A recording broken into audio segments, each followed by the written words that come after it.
So Jasmine Nabor settling in very nicely at that saka center position. attacking setter to eh. Oo. Parang sila Wendy Sim. Good sign for the Lady Bulldogs. Unang nakapunto si Rosalind Doria. Urdas accepting the gift.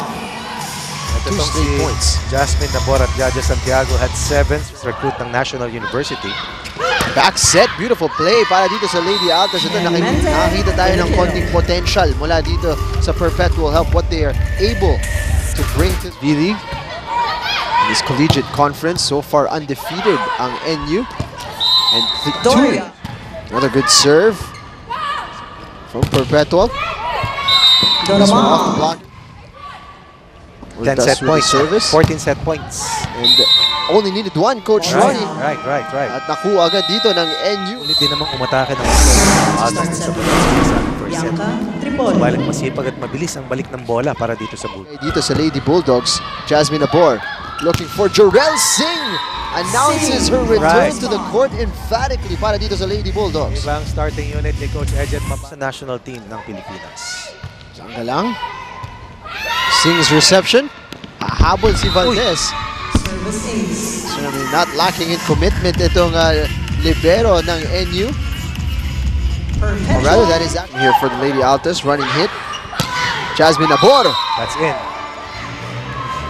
Anticipation mula sa setter ng NU. At least 3 points for Jasmine. Para dito sa Perps. And what a response off that timeout.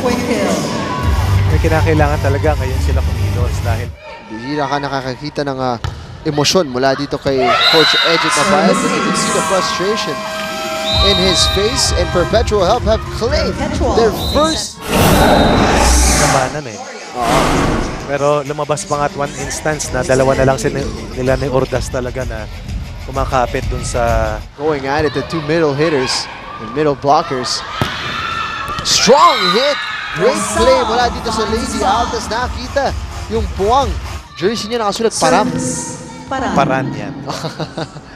Seems to be a bit of an error on her jersey. But malawang set.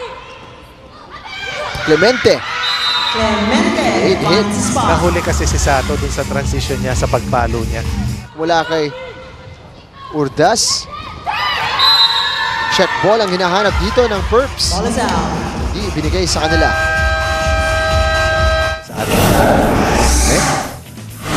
ating mga hindi na team bahay yan. Team venue.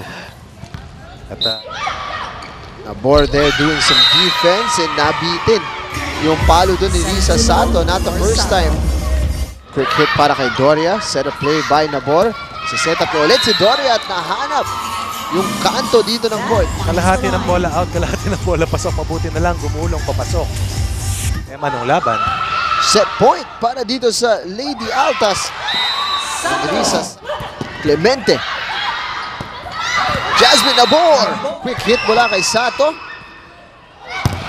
Block this time mula kay Jorel Singh, and that's the game para dito sa Doramal, of course, who had a fantastic fourth set, pero si Jorel Singh ang nagbigay ng exclamation point sa pagkapanalo dito ng NU Lady Bulldogs.